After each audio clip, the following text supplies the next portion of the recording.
an over-focus on death actually does a disservice in the pursuit of better health, mental health, and risk of violence outcomes.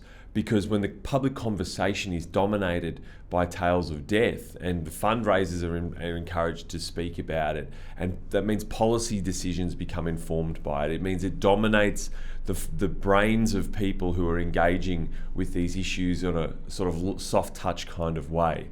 And it sets the bar at just not death, that we don't want people to die. So you end up with aged care facilities that don't look after people very well. They just stop them from dying. And they're not really aged care, they're more just aged storage. We end up with mental health interventions that are pointed at preventing people from dying, not enabling people to have fulfilled lives with lots of connection and opportunity and all the wonderful things that make people happy and improve their well-being and give them a sense of connection and purpose.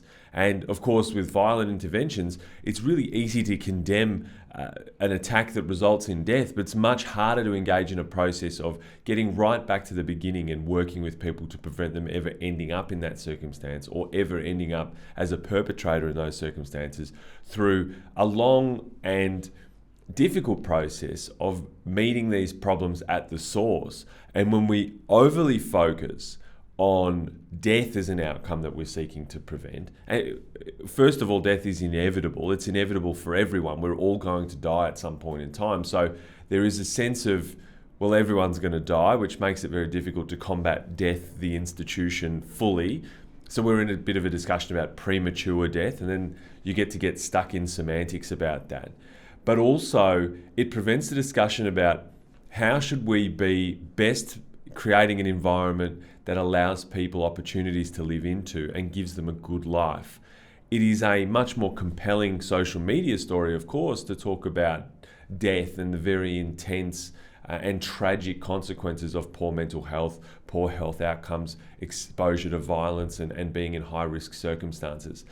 What is less sexy is to say, we had a woman who is a single mum and hasn't had a nice meal out for years, and now we're finally able to sort of give her the opportunity to have a meal a month with her friends.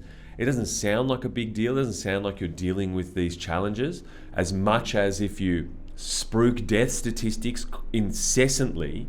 But what we're actually doing is preventing people from ending up so isolated and lacking agency and despairing and so disconnected from the world that they actually end up at high risk of becoming one of those statistics. Now, it's not very sexy to sell that stuff.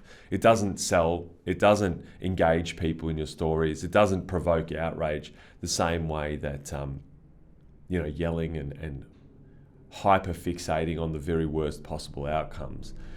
But as a public discussion where we see death and destruction and misery and just intensity all day, every day, what people then seek to do is reduce that back down to a manageable level, which is get the death out of my face. And that is not actually the same as advocating for fantastic lives for everybody.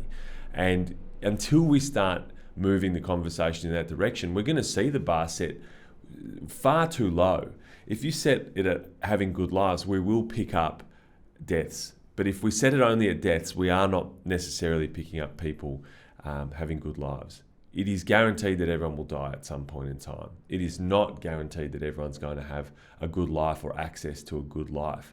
And if we want to make progress as a community and as people, we need to be aiming at good lives as the outcome. Good lives that necessarily mitigate the risk of violence and poor health outcomes and isolation and poor mental health outcomes, and not try and treat these things in isolation all the time.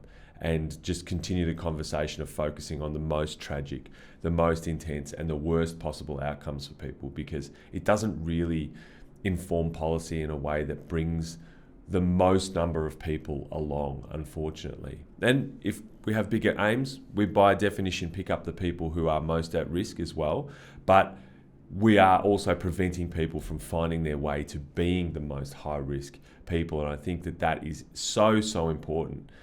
It's a difficult conversation. It's one you've got to engage in a long time, but it's also one that you're able to have close to home.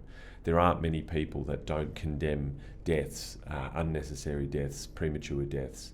And so it's really easy to condemn that. What is difficult is to endorse people having access to lives full of opportunity, with all the things that we want for the people we like the most, all the things we want for our family and friends, and advocating for that for people we don't know.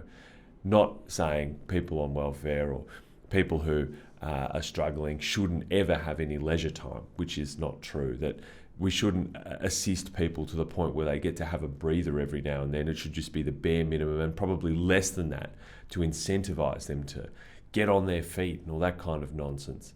And if we shift our focus, I think we're going to get better outcomes. And as money gets pumped into mental health outcomes, ignoring the fact that struggling for rent and not being able to meet cost of living pressures, not having any community, not having agency, not having access to opportunity, not having downtime, not having support, are all massively detrimental to health, mental health outcomes, and put you in high-risk situations more regularly than people who don't have those challenges.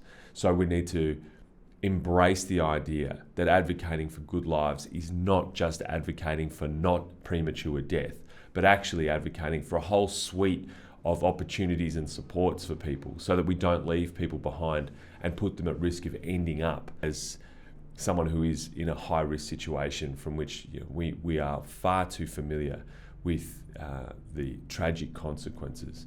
Let's focus on ways to give people good lives. And so I would encourage people to take the longer-term view on that. The long view of how do we create an environment where people are empowered to live great lives, not just how do we prevent people from dying prematurely, because that bar is too low in my opinion. It's too low for people here in Australia, and it is far too low for people across the world as well.